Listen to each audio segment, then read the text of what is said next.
Welcome back, everybody, to Megalithomania, South Africa.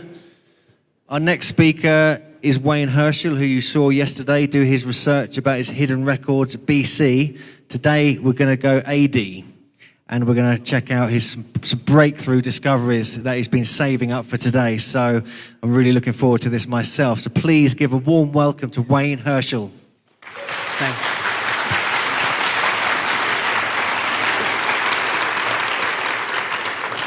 Yesterday I showed the star maps of all ancient civilizations that seem to have a common pattern, a pattern that showed the stars all over the globe being important, a certain part of the sky that was important. Now, if this was real, my question is, did the secret follow forward as being the secret of the human origin genome?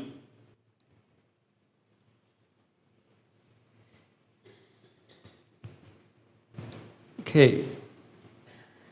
The most important stars are Orion and the Pleiades in most of the ancient civilizations.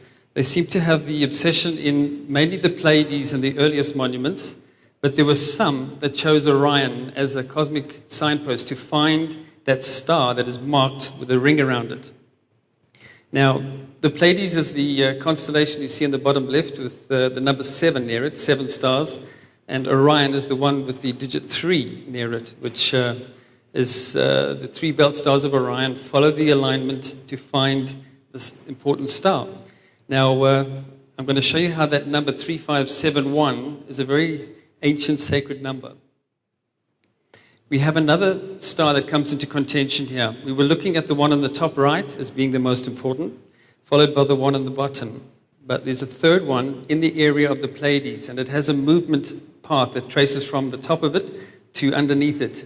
So that star is listed as TYC 17991061. Those 3 stars seem to be embedded more in the last 2,000 years of ancient traditions and what I believe secret society had some sort of clue about. Yesterday I showed that Tikal, that grouping of yellow pyramids. Hugh mentioned as well some pyramids were built later and didn't seem to follow a divine plan. The one in purple at the top is one of those that didn't follow the plan, but the yellow ones with the little shape in the middle of the grouping is the earliest, and it makes this triangulation effect between monuments. This is that pattern that I was talking about.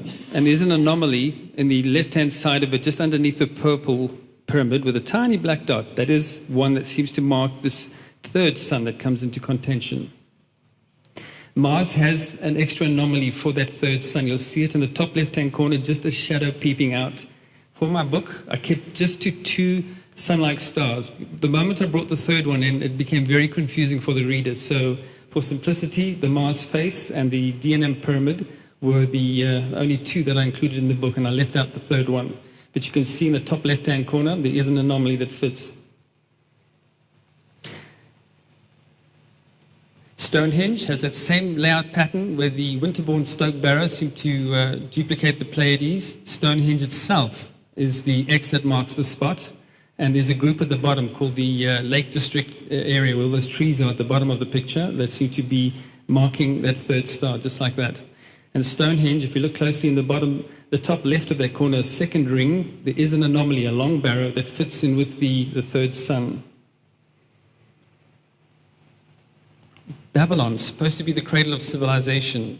The lost temples of Babylon actually fit between this triangulation of 3 ziggurats. Saddam Hussein rebuilt those 3 ziggurats as being his most important monuments, and he actually put big weapons on top of them as well. So those 3 make an amazing equilateral triangle, but what's left of Babylon is very, very hard to make out. There's very little to see. So we won't be able to measure Pleiades correlations there. So we're looking at 3 stars in a triangle position. The Pleiades are shown being in the upright position as a leg of the bull. To the ancient Egyptians, they interpreted this grouping of 7 stars that have got this beautiful blue radiance as being the leg of the bull of Taurus.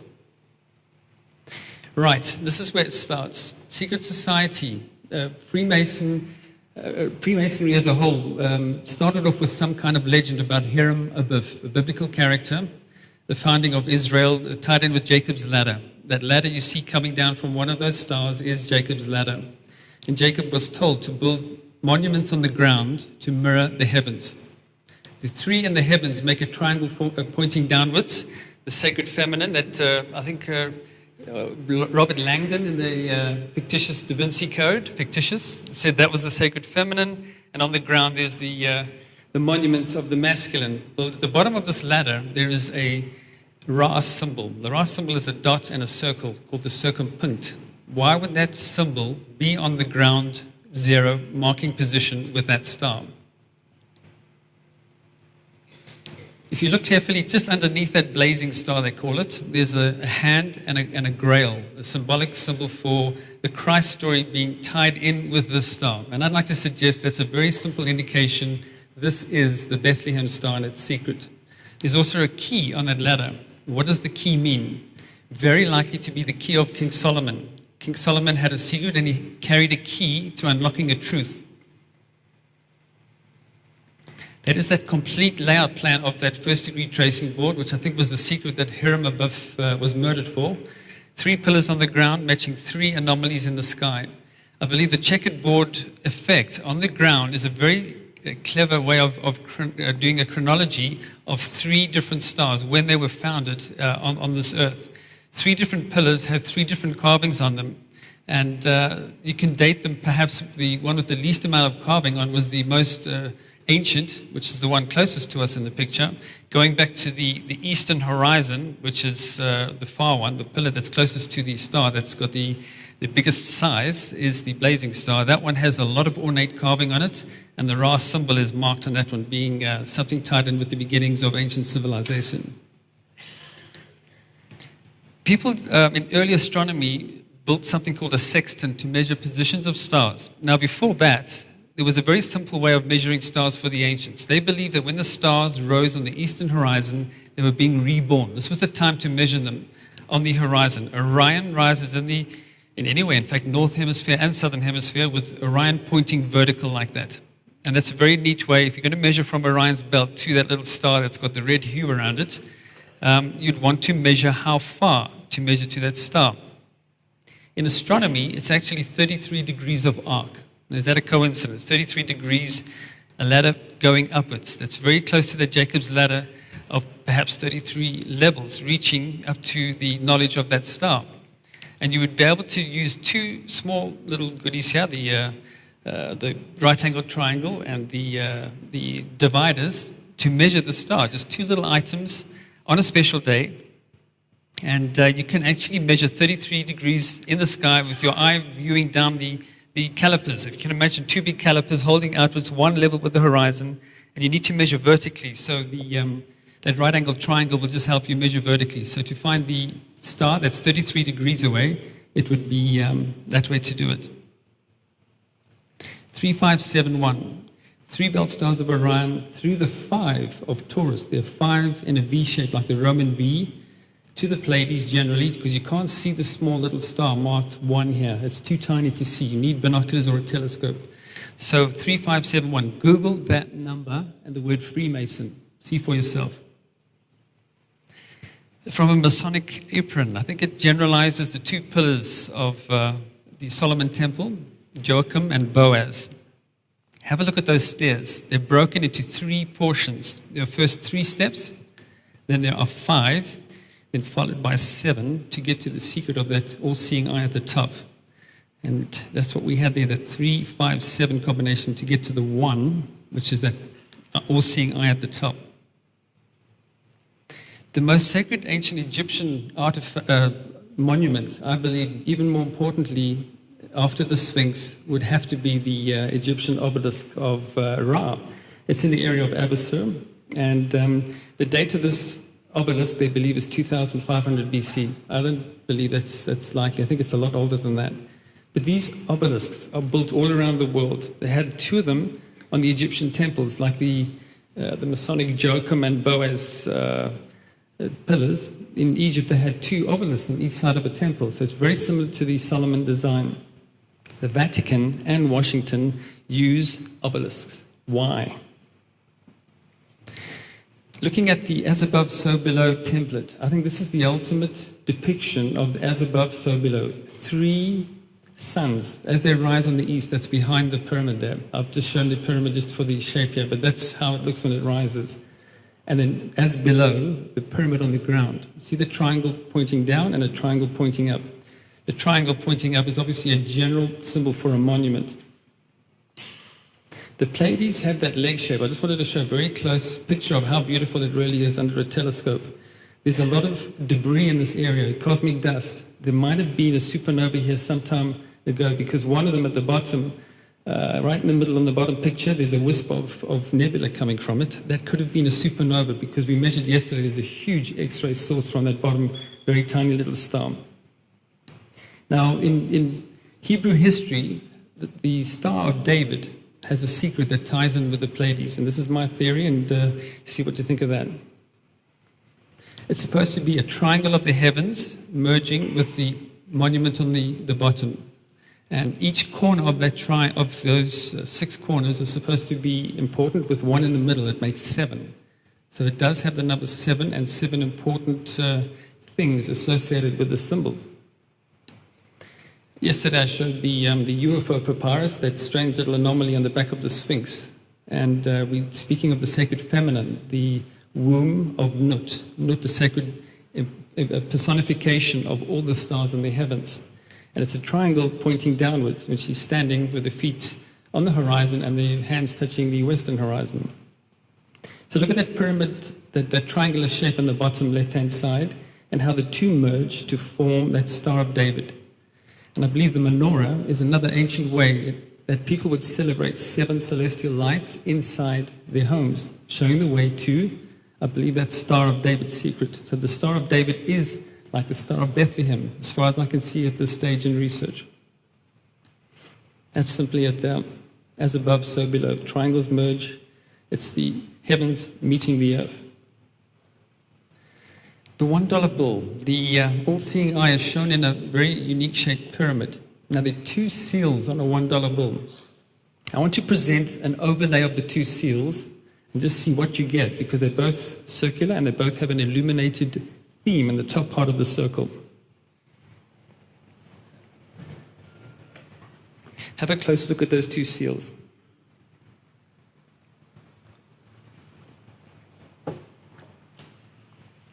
Isn't it amazing? We have 2 blazing themes at the top part of that seal. Put the 2 together, we get the bottom anomaly. A triangle with 3 stars on the outside of the pyramid, forming that triangle pointing downwards to the monument. And there's actually the words Mason inscribed. If you follow from the letters, it draws out a pattern I've shown on the right-hand side of the screen, M-A-S-O-N. So you don't even have to use the Star of David to form that. It just forms with an overlay. And I think it's showing the secret of the star map is part of the beginnings of ancient secret society.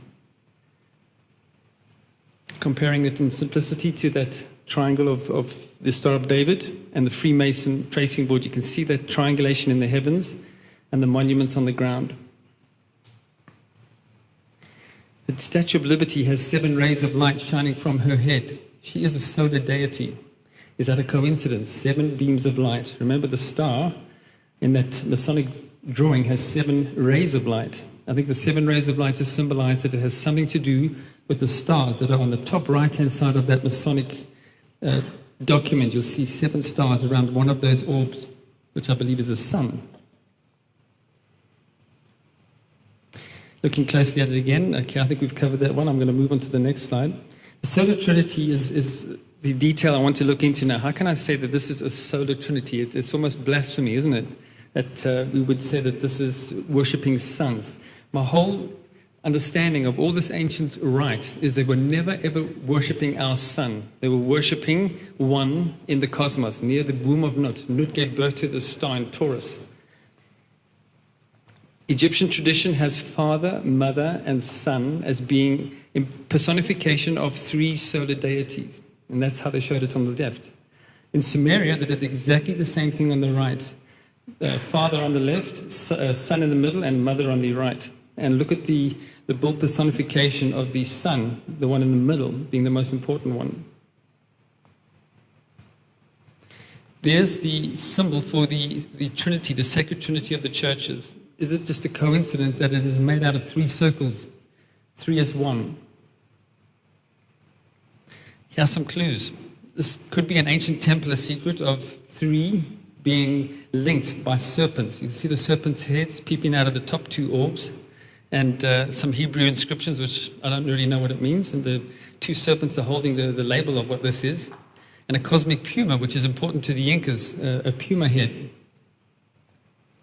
And see how that has developed to this documentation of one of the earliest Father, Son, Holy Ghost. They've interpreted it with a triangle of 3 orbs in the heavens, the Christ crucifixion beneath the most important Deus, Son in the middle, and the one on the bottom being a 4th that comes into contention, which I believe is our Son.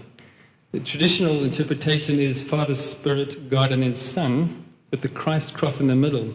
But there's more to this Christ cross. I'm going to tell you what it is now, and then I'll show you how I can verify that cross that Constantine said he saw in the sky, he's the one responsible for bringing Christianity forward. And he had an intervention with angels that told him the secret of the cross of the sky. Now, if you look at the cross of the Vatican, you'll see it's a square cross, and it's very different. And any theologian will tell you that this is the cross of the sky. It's not the crucifixion cross. However, if it's showing it here with the Christ, I'm pretty sure that the Christ was teaching about his Star of Bethlehem, which I believe was removed. So that's my interpretation of it. Exactly like the ancient maps that we have, a very important one is the Elohim star. There's one before in my book that I call the Human Origins on the top left. And then the new one that comes into contention is some other beings tied in with that star. So there's just 3 in the sky, 1 on the ground being our sun. So we have 4 important suns. But they were worshipping the Elohim, bright, all-blazing star, the one in the middle. Let's look more into this funny pattern now. Top right-hand corner, you'll see we showed you that 3 orbs connected as a triangle. Then the one below it, my interpretation of 3 suns above our sun. Then the one at the bottom being with the Christ depiction. Look at that whole shape. Now to the middle of the bottom, the Kabbalah is based on these orbs with connecting lines. This is a part of the bottom of the Kabbalah that I'm showing here. The grouping of blue dots above the depiction on the bottom and the middle, I believe, is the Pleiades. Now that's quite a big thing for the Kabbalah. And in the bottom left, you'll see the simple symbolic sign of 7 dots. In that grouping, like this, the Star of David is another way of showing the Pleiades. From this disc in Nebra, it's a German artifact. It shows the Pleiades just as a group of 7 as a cluster. It's a very simple symbol for the Pleiades. And if you look at it closely, that's what I think it is interpreting, that there should be 7 more circles to add to this to complete the Kabbalah. And there they are. If people know the Kabbalah, you'll know this pattern very well. And of course, it joins one against the other, and it speaks about human traits and teachings. But they've brought that pattern of the secret of the stars forward. Getting back to the pyramids of Egypt. Actually, the Egypt area, there's a tomb in Der Bari.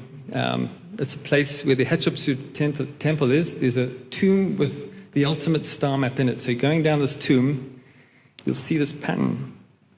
And it has a star at the top middle part of the picture, that tiny little red dot, and a beam of light coming down from it. That is something we've just seen, haven't we? The ladder going up to a star from the Freemason document. A dot with a circle, but it's so tiny, it cannot possibly be our sun because it's shown with stars. The leg of the bull of Taurus is connected to it. This is something you see at night. I believe it's the Pleiades and that star, and Orion is personified by Horus there with a weird rod on his shoulder. Now, you don't spear fish like that, you don't spear an animal like that, but you can use it as a pointer to show direction to something. The solar disk, let's see more on that. So it's sitting in the middle of the image with a beam of light coming down from it. I think it is simply saying that. Orion lines up with this leg, and then you follow the leg to that star, beam of light coming down. That's an amazing star map in Egypt. So we have those 2 already. One in Egypt, one matching the Freemason star map, with the Ra symbol being in Egypt, and on the bottom of the ladder we see the Ra symbol at the bottom of the ladder. The Key of Solomon story is something that I really, when I first got into it, I realized I was stepping on toes, because it's a book called the Clavicula Solomus that holds the earliest records of King Solomon. It's associated with witchcraft and putting spells on people and demons and terrible things. It's quite likely something sacred was put in this book, and they used demonology around it so that the people, the elite of ages past, could take action with people holding that manuscript and burn them as witches. Now, I'm holding that parchment. It's a cipher. It's in the British Library. You can source it online as well. Two, call them cipher puzzles. I think Dan Brown was very interested in this at one stage. He said his next book was going to be called Solomon Key, and nothing happened. It shows you a cross of the churches on the left in that circle with a lot of Hebrew and Aramaic writing. And the one on the right is a puzzle. Now, being with an astronomy background as an amateur astronomer, when you join stars with little lines that look like little lollipops, you're actually defining a constellation. So that puzzle is defining one of the constellations that is important. But what attracted me to this in the beginning was that funny X at the 10 o'clock position in the larger circle. It looks like, to me, Orion. And I want to explore that further. The middle part of it, sorry, let me just go back one. The middle part of it has a star and a beam of light down from it. This is now my third case of a star with a beam of light. Look closely at what's around that star. What are those four round things? Well, we'll have to look into that, see if there's any kind of explanation for that. So there are my three cases so far. One in ancient Egypt, one the ancient Freemasons, and the right one, an ancient Hebrew secret that has been locked away as being forbidden. Looking at the stars of Orion, I'm going to propose now that Orion is the sacred cross of the churches. Now, that's one heck of a thing to say, and I must have a lot of backup to prove such a thing. Now, you're going to see the probability that this is the cross that Constantine saw. His whole army saw it. He was told to make this pattern on his shield, and he'll be successful going forward. I don't believe the angels told him to go and kill those tribes across the side that were not chosen. I think that has been twisted. I think it was just a way that he would be successful with his way forward, teaching the story about this cross. And the cross being formed by those four outer stars. I'll draw it for you in a minute. And his symbol that he simplified from that was the pointer of Orion as a P with an arrow, and a cross being just that simple X. And this is the sign that he associated for Christ. Simple as that. But we have a double cross here because Orion's belt is one portion of a cross going through the middle of it, and there's the sword of Orion, which is that little grouping of four nebulas on the left, and the head of Orion, which is the one on the far right. Now look at that pattern very closely. I believe that is the key in unlocking Solomon's puzzle. Those two circles you saw on a parchment, the one on the left and the bottom right of the picture, the two circles, the blue illuminated cross with the yellow ring, is the key. That, I believe, is Solomon's key, the cross of the churches that is his secret to unlocking the meaning of a star map in his cipher puzzle. And if you look closely at the little Orion pink anomaly that he drew in this puzzle, it's got nebulas shown for the sword of Orion and the head of Orion. And of course, those blue symbols on the bottom are how that cross has evolved through the churches. So the P as well, in the star formation itself, I've drawn a little P with an arrow. It's following those three belt stars of Orion to find the Bethlehem star. That's that symbol there. Now you can see the simplicity of it. Right, I'm going to do an animation now. We're going to solve this puzzle. Star in the middle. Orion has the three belt stars aligning with the star in the middle. I believe we have the two suns on each side of it. This is probably depiction of the ecliptic, the path of the sun. That this star will be found just beneath the ecliptic. There's a dotted line in the middle from left to right. And Orion has an alignment. But look at the position of Orion. They've shown Orion in the 10 o'clock position in the circle. There must be reason for it being positioned in that point. If you look at the position of Orion to match this puzzle, that only happens when Orion is in the west, as it's about to set on the horizon. At the exact point where I've shown where there's a question mark on the horizon is when that angle matches with Orion. So there's something important on the horizon being born where that question mark is in the west. Okay, it's setting in the west, so it's not really being born, but there's something on that western horizon that is being depicted in that puzzle. Looking at Rome, I'm using Rome as the template. Just that anywhere in Europe this will work. You can work in Washington, anywhere else in the northern hemisphere. You can measure this very accurately. I want to find out what is on the eastern horizon. I've got the western horizon solution, and I believe it's Orion. Now, to complete this, the coordinates for the star, we need to find what's in the east. Let's look closely at the proof of the ecliptic. 3 stars in a row I've mentioned. Let's expand it a bit so you can see it as a line from sunset to sunrise, sunrise to sunset.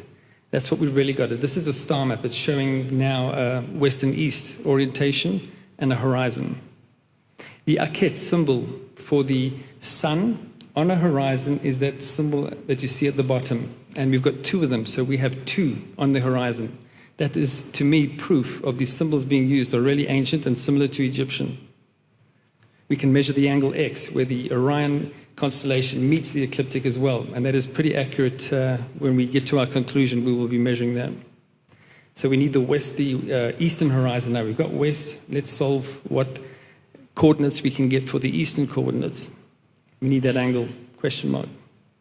This is my animation to show you that puzzle being pieced together.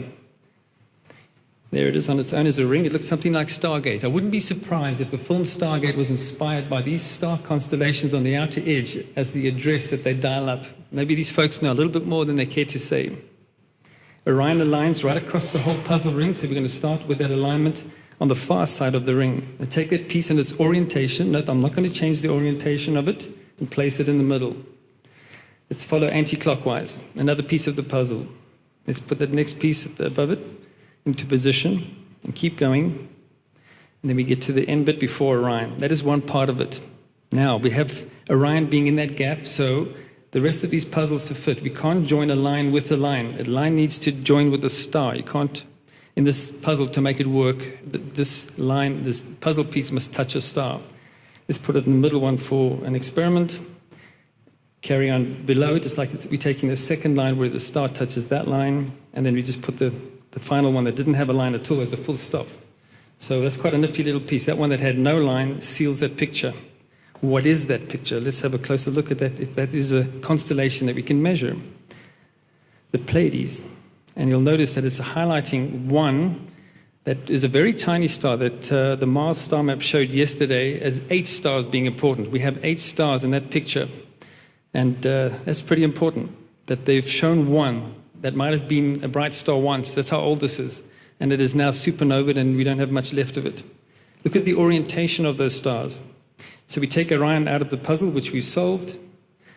Orion, we've got the western. We need to know the eastern. The Pleiades are in that exact orientation when it's that distance off the horizon. So that exact distance, the Pleiades are in the sky. We have the eastern measurement. So something important fits for both of them in that position. Both Orion and the Pleiades have the same X that marks the spot, one on the east and one on the west. What are the odds of that? And it's that little star with 4 orbs around it. What are the 4 orbs? If we're looking for life out there in the universe, our human ancestors, surely we're looking for life as in worlds, flesh and blood life. Our ancestors came from this place in Taurus. That's why they worship the bull. They wouldn't worship a silly animal. It must have some significant importance, personification in the sky. So that is the complete story of that puzzle. Looking closely at those little 4 dots, 4 planets, solving the Solomon key. So that's my theory, and see what you think of that. Go ahead.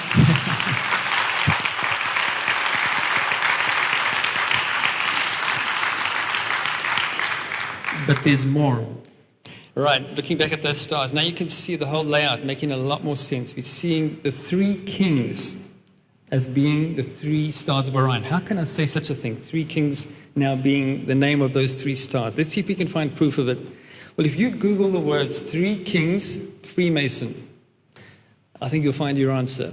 It's in a document by a famous historical Freemason who said that they measured and called the 3 stars of Orion the 3 kings. And if you take the Gospel of Matthew from one of the earliest biblical texts and compare your earlier sources, you get something like this. The 3 wise magi, the 3 kings, follow from the east. That follow, it's an alignment. being born on the east. They're not following a star that moves, because stars can't move, that follow alignment from the east to find the star associated with the place of the birth of Christ. That Bethlehem star is the Christ star, and it's a birth star of humanity being associated with this story of Christ. Now here it gets really interesting. I found quite recently a sacred Bible, and this Bible has this weird pattern on it, which I believe is Solomon's key. Obviously you can see a similarity in the pattern, and it turned out that the origin that inspired this pattern on the Bible was a Masonic-based Bible. I'm going to show you the front cover, and you can decide for yourself. Now, if this really is the cross of Orion, why hasn't humanity been told about this star secret? There it is. I don't know if you can see the close-up detail, but if you really strain your eyes, in the middle left-hand side of that book, you'll see a little ladder going up to the heavens. There's 7 stars in that tiny little depiction in the heavens.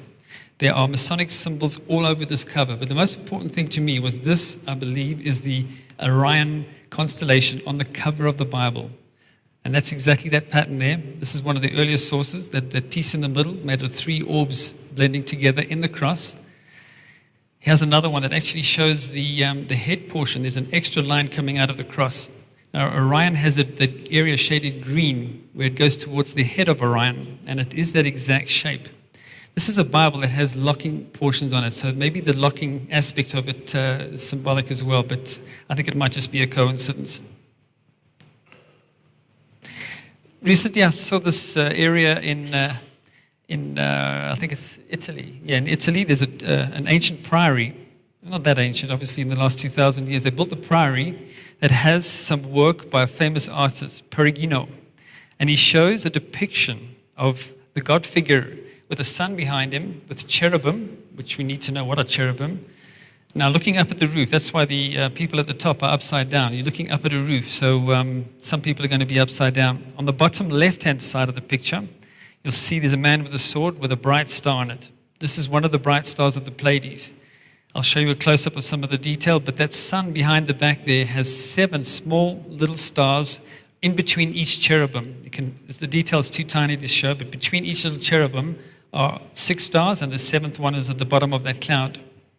If I told you the cloud that this God figure is sitting on has on its right-hand portion a little piece of what is in the cloud. I've made that available online. You'll see that it's the Ezekiel wheel. It's a wheel that he's sitting on inside that cloud, and a little piece is peeping out of the cloud, and the initiate would look for that. It has portholes on the edge of the wheel, the eyes of Ezekiel's wheel around the edge of that disc. Now look at the book of the person on the left-hand side of the screen is holding that book with Orion on it, and he's pointing up to his secret of the star where the God figure is standing, and the woman looks very upset about it. She's looking pretty disappointed. Her book has just a cross on it. It doesn't have the Orion piece in it. So I'm suggesting that there are 2 books, one for people that were important, and one that didn't have this exact symbol on it for commoners, us. That is that complete depiction. You'll notice as well a man holding, I believe it's a world. He's holding an orb. Look back at it again. This chap, and I've looked closely at that depiction of a world. It isn't our Earth. It's some weird shaping clouds on it. You can't see details of continents, but it's a man holding the world. He's got a star behind him with 7 next to it. So it's exactly that. Now, I've shown what I believe cherubim are. This is a very controversial subject. Ask any theologian of a cherubim definition. He'd have to tell you it's a childlike entity that was angelic, not human. I believe it's the grey entity, but that's another whole story. But look at the basics here. Pleiades on top, the sun, deity, sun blazing, a creator, godish figure. Let's call it our ancestor father, holding a world, and the sacred cross was in that picture, which I left out. The sacred cross is what the Godfather on the land. It's the same face of the man that's in the sun, by the way. You see the man holding the cross in the top part of the picture? And that would be the Christ. And the Christ is holding something as well, and you'll see what he's holding. That's the picture of that's been chopped off. The man with his head actually chopped off here is actually the Christ figure. He is holding that Orion book. Now look to the right of the picture. There's a very despondent-looking, he's not really despondent. There's a man pointing to a dove. The dove whispered in his ear the secret of the book that he holds, and a bishop is looking and questioning. He has the book and he knows the secret. But just by looking at facial expressions of this artist, where somebody's head is sticking through the picture here, The man in the middle there is probably a bishop or even a pope. Very despondent face. If you told the guy that you're going to take away his whole home and living abode, you'd probably have that look on his face, wouldn't he? He is holding the book that doesn't have Orion's belt, whereas the others here trying to console him are those that know the secret. These are purely my interpretations, very, very controversial, but see how it develops. Now, isn't it weird that the Christ figure, Yeshua, had a disc behind his head? Like the Egyptians had the sun disk on their heads, they put a disc behind the Christ. Now, if ever there was a grail depiction, remember a grail can be two things. A grail is the ancient word for an eating dish or a goblet. It could be both. I believe there was once a gold plate that had a star map on it. And it's something that the Christ gave to Judas, and he was murdered, and the story was missing. So the secret of the grail was lost. But that cross depiction, you'll find it in the Maya. Look closely at the Maya on the left.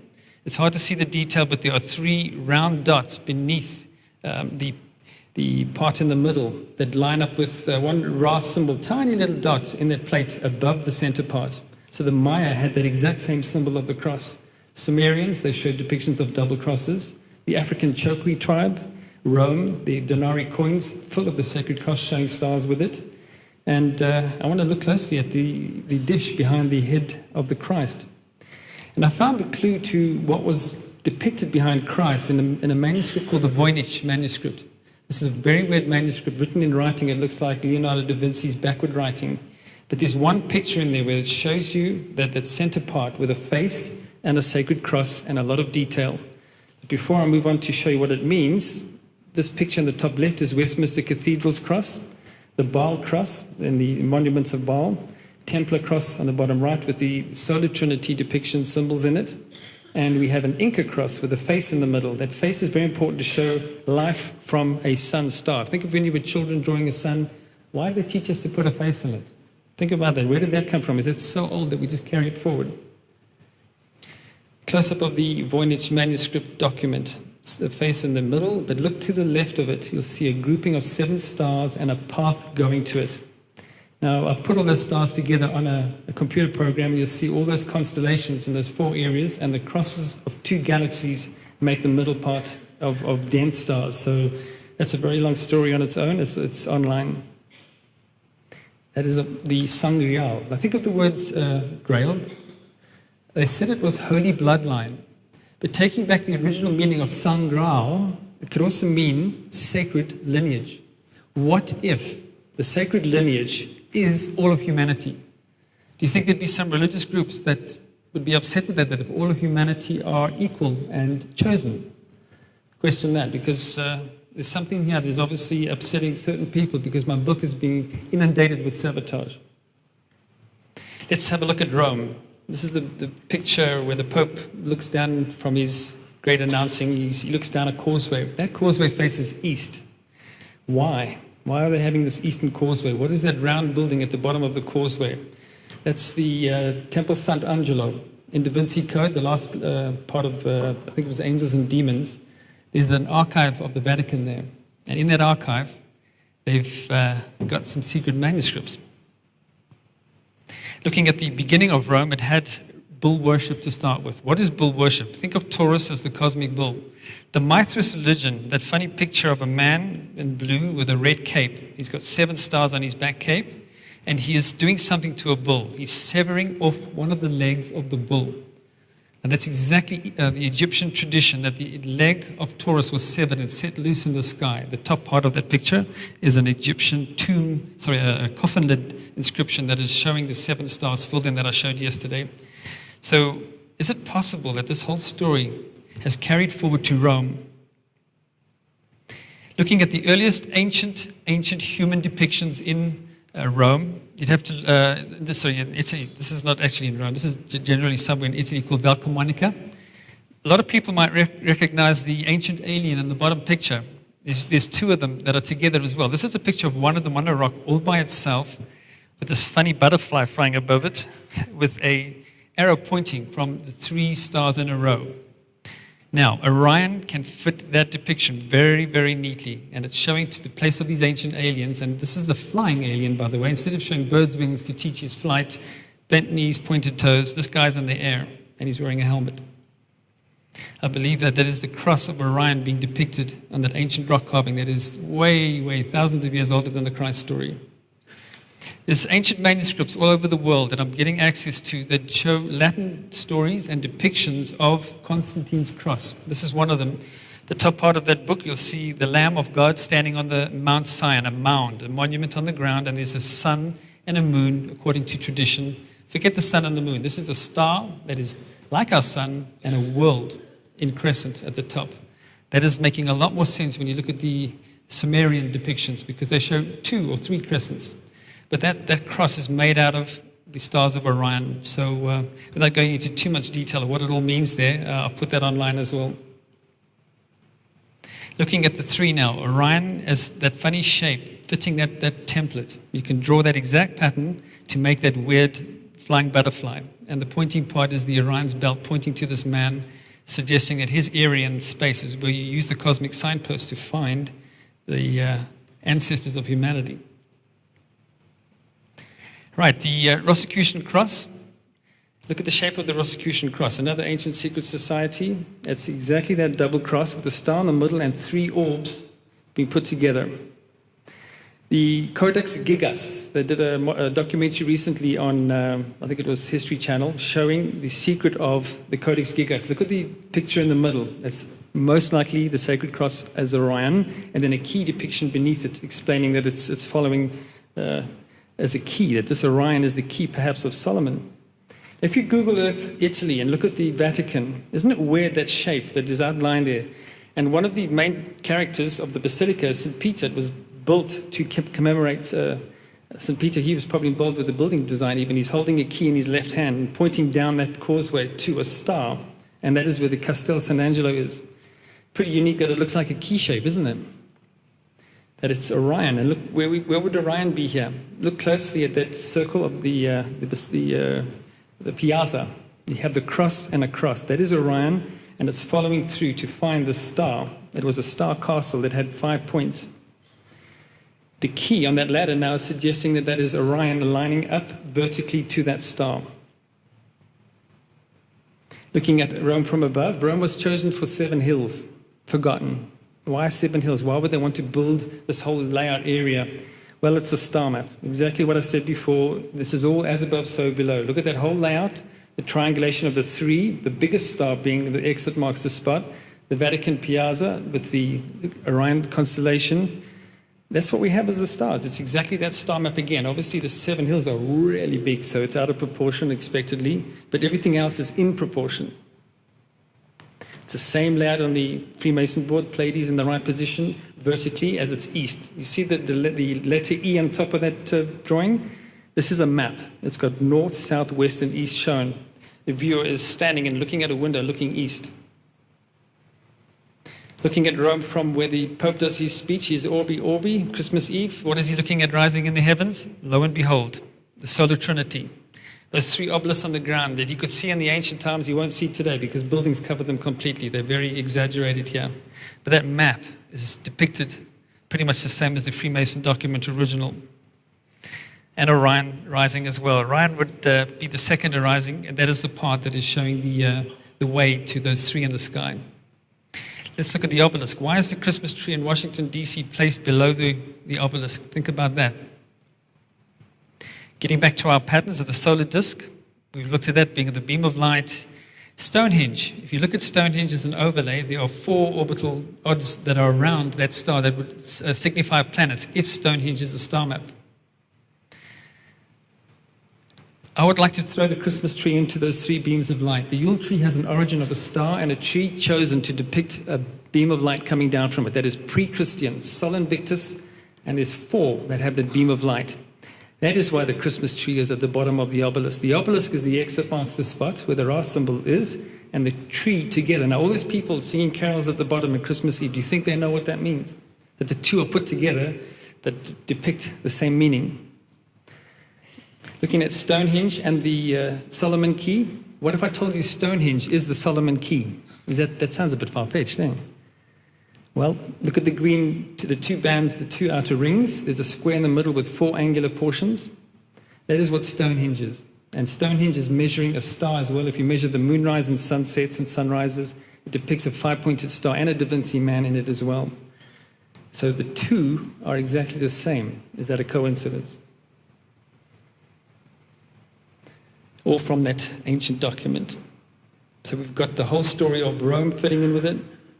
There's the whole lot together, Orion and the Pleiades all at one shot.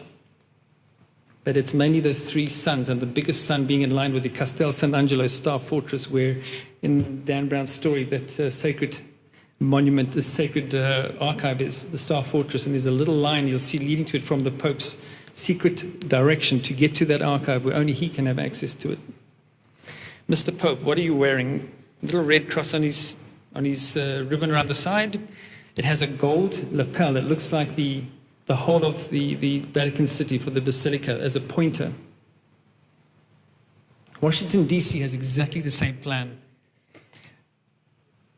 Looking at the layout of the Roslyn and Arlington area, leg of the bull, there's the picture of the Washington Monument with the Ra symbol beneath it, and the Pentagon at the bottom. That's pretty much what we have on Mars. Look at the shape of the Mars pyramid. And of course, the Mars face fits where that obelisk is. Lalibela has that exact same layout plan, a leg of the bull, just like in Washington. In Iran, a giant mountain that was carved into that leg shape, and a tep made into what I believe is the face monument. That's all that's left of it, the Mars face beneath it as a comparison. They even have a 5-pointed star-type shape like on Mars. But the Pentagon has a north pointer. It is pointing north. Mars has that exact same north pointer, so it's a star map. Sol Invictus. You can compare the 33 degrees now with that main pillar. That is pretty much what Washington depicts. It's choosing just the one pillar out of the three. 4th of July. The sun rises at the only time with Orion together. Is that a coincidence that they chose the 4th of July to fight the last great Crusader battle? But they lost, by the way, so it couldn't have been that important. The stars can't make you win battles. The meaning of that obelisk is actually inside it. This is the Washington Monument. It has a star inside a sun and wings and serpents coming out of it. This is an Egyptian symbol. So inside the Washington obelisk, you have the title for it. It's marking a Hebrew star. And it's also marking it on a flying disc with cosmic serpents. And it's flying because it's got birds' wings on it. Washington knew the secret. I believe it ended there with the Freemason tradition because they started looking at the blazing star being Sirius, following Orion's belt in the opposite direction away from Taurus. I believe that was when perhaps Freemasonry was thought to be expanding too quickly and too fast, that the real secret need to be hidden. Just a theory. Right, we're getting to the best part of the whole thing, the roundup. That's the face on Mars. You can just make out the eye position on it, very slightly in the shadow there. That monument, if I told you, which is on Mars, is on the borders of Israel. I only found this 3 days ago. I was following the ancient Bible, and one of the 300-year-old versions, I think it's the Masonic one, was speaking about Jacob, spoke of this land where he had this ladder event with the angels as being the place of the face of God. Now that just rang off bells in my head, knowing, okay, I'm looking for monuments. This place looked like the face of God. What are the chances if I go Google Earth, if there's more coordinates given? Now, in this text, it mentions 3 more things. It was an area called Lutz. That didn't come up on Google, but it was right next to Sukkoth, S-U-C-C-O-T-H. Now, if you Google Earth that, you've got a hit. Now, the last coordinate that it gave in the text was it's on the eastern bank of the Jordan. So all I had to do was go to Sukkoth and look where it meets the eastern bank of Jordan. What do you get?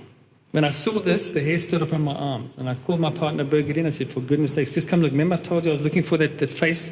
And I've Google Earthed it. Look what's looking back at me at the exact point in Sukkoth. This is a Bronze Age mound of unknown significance. It's called Deir Allah. D-E-I-R-A-L-L-A. The meaning of it is actually the place of or temple, and Allah could be a lot of things. God, in some Eastern tradition. Allah could also be mother. If you go back even earlier into Aramaic and that origin, it's like a mother goddess type thing. But I'm more interested in the name that the spoken word in Hebrew for the place, the face of God. In the Jacob's text, it said the place was called Peniel. On the forehead of the Mars monument is a little pyramid. And in my book, I specified that that tiny little pyramid on the forehead is marking where that star fits, symbolic of the pineal gland, the spiritual teaching of our third eye. And this monument you'll see as well is actually a real eye peeping through some of the detail. I'm going to show you, okay, it's the same sort of pattern. There's your Jacob's ladder. That is the whole story of this Jacob's ladder fitting on the ground in Israel, being that monument. So I'm really touching a sensitive subject here. Is there an eye on the left-hand side? Look carefully on the top part of it. You'll see a bit of an eye shape still visible. They built a bit of a monument on it. It was definitely a monument built on it some time ago, but that has perished as well. But it's exactly the same characteristics as the Mars face on the right-hand side of the mound. You can see even the hairline being slightly visible as well.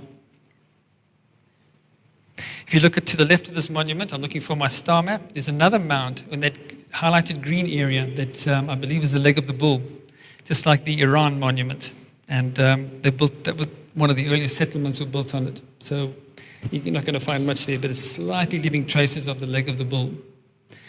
Now, let's look at secret society and little oopses that they've made. This is the face on Mars in a comic book, that people are on Mars and they're climbing this face monument. There's your little piece in the middle of the forehead marking the pineal gland. Big monument. This is done in 1958. The first Mars probes were way after that. Who knew about this face on Mars? How many other people knew the secret? This was a cartoonist showing he knew a little bit of something. Well, does anybody know Arthur C. Clarke? He did a book as well, same year. Actually, it was probably a year later. This is on Mars, and it's a face facing upwards. What did Arthur really know? That's my question. It's on a book that was printed long before we knew anything about face monuments, period. Sumerian scroll seals showing Pleiades and Orion obsessions. There are plenty of them. So the most important part is the man standing in the disc that flies. That is the Elohim. Elo is a plural name, as we've seen from earlier talks. Elo is actually people in ancient Hebrew, and Him is heavens. People from the heavens. This is not God, folks. I'm sorry we might have worshipped these people that came down teaching us. Pretty inspiring, but they were teaching of another place. Their place of God was a place of light at the center of the universe. That's a whole different story. Looking at the sickle crescent. Now that's a weird shape in that area that I've marked out. And there's Pleiades, top left-hand corner of this Persian monument. I'm going to just rush through this one. We've run out of time. On my website, I've shown the full analysis of Ezekiel's flying wheels. The part that was changed in the biblical text is the word highlighted as both. They made an intersecting wheel in new Bibles. Who had the right to do that? Go back to the earliest Bibles, you'll see it was a flying wheel. Both were spinning inside each other. There's that depiction. And there's so funny faces on this cherubim. Look at the picture on the top right. There's a helmet design that was inspired by the bottom picture, which is supposed to be in Uzbekistan. They show a multi-faced alien monster and a little flying disc as a cave drawing. So there's a way to depict four faces according to the tradition of this cherubim having four faces by looking at a bird-headed god as a helmet, an eagle, a man, an ox, and a lion. Would you believe that in Turkey just recently, they spotted a UFO on video? I've got a link to it on my Facebook page, where this thing radiated some weird green light above this flying disc. And you can see the shape of it quite neatly in three different frames that I've extracted. Exactly like the Egyptian depiction I showed yesterday, a disc radiating green light. One of those bars of pointy bits radiating from it was green. And there's your typical UFO, Pleiadian UFO phenomena. People have claimed they've met people that came from the Pleiades. It's that exact same typical UFO craft, if you want to call it, with three legs being depicted on the back of the Sphinx. So we've seen a UFO recently that fits that exact depiction in motion. The sickle crescent now, I want to just go through. The moon on the left will never, ever get the shape of the sickle crescent. So when you see a sickle crescent depiction, the Göbekli Tepe has a picture of a sickle crescent as well that Andrew Collins showed yesterday. And he also saw with it was a bull depiction and an H. Now the H with a little oval part in the middle is probably another depiction of Orion with that. This is probably going to turn out to be another star map. We'll wait and see. But the sickle crescent is showing a world not associated with ours. This is one near a sun. And the coins, the denarii, the Roman coins that show a lot of detail of stars and crescents. But look at that bottom right one. It's, I think I've got the next picture closer. You can look on above the horses' heads are 7 stars shown as a fish. The Christ symbol in the fish, think about that. Look at the bottom, rising on the horizon is the sacred cross. The Christ was associated with that symbol as well of the fish. It's on a coin. They didn't make that up. Other weird coins, what is that? This is Ezekiel's wheel. Very good depiction. 600 years old. It's very well known on the internet. Just type in UFO coin. Here's another one you'll find as well. Different areas. It's only about 400 years old. A lot of people, this could be symbolic of Constantine and his army looking at what really came down. Who can say? Nobody knows. These are just lost coins. 3 traditions of religion carry 3 parts of the star map.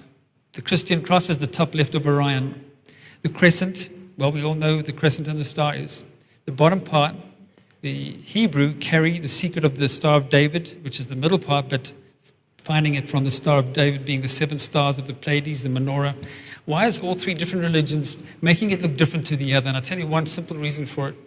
To be prosperous in the old times, you need to conquer and pillage and rape and take people for slavery. You can't have the same story for that. You can't go and kill people across the border if they are also sacred and chosen, can you? The time to change. We're still fighting wars, would you believe, today for that and resources. So maybe they need to relook at things a little bit clearer for the spiritual aspects of what we think is a holy war.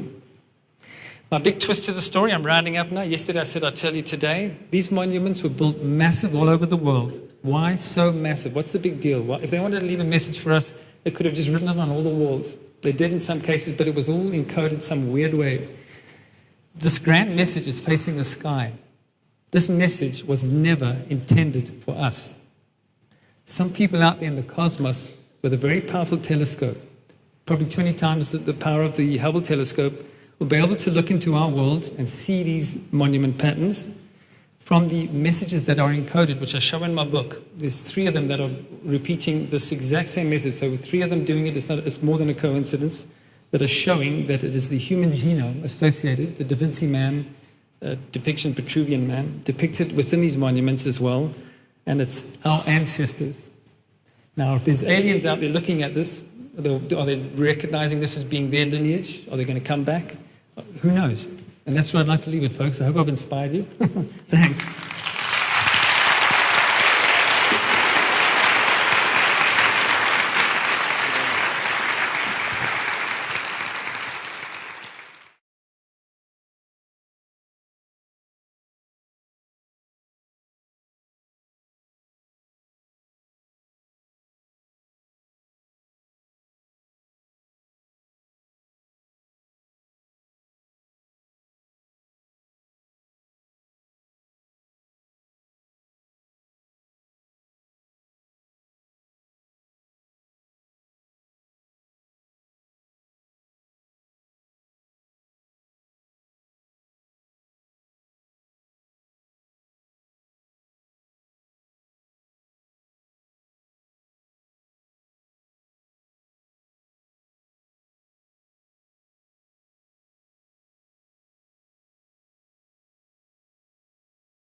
The secret of the human origin genome.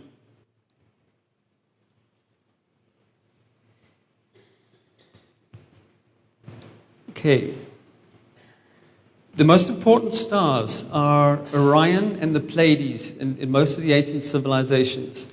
They seem to have the obsession in mainly the Pleiades and the earliest monuments, but there were some that chose Orion as a cosmic signpost to find that star that is marked with a ring around it. Now, the Pleiades is the constellation you see in the bottom left with the number 7 near it, 7 stars, and Orion is the one with the digit 3 near it, which is the 3 belt stars of Orion. Follow the alignment to find this important star. Now, I'm going to show you how that number 3571 is a very ancient sacred number. We have another star that comes into contention here. We were looking at the one on the top right as being the most important, followed by the one on the bottom. but there's a third one in the area of the Pleiades, and it has a movement path that traces from the top of it to underneath it.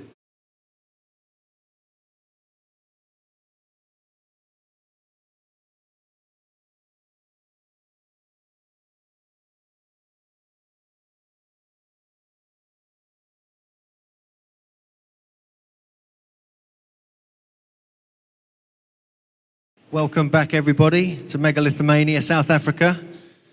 Our next speaker is Wayne Herschel, who you saw yesterday do his research about his hidden records BC.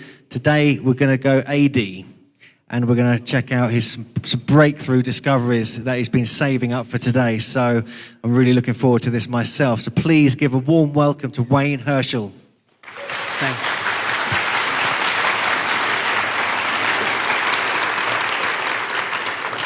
Yesterday I showed the star maps of all ancient civilizations that seem to have a common pattern, a pattern that showed the stars all over the globe being important, a certain part of the sky that was important.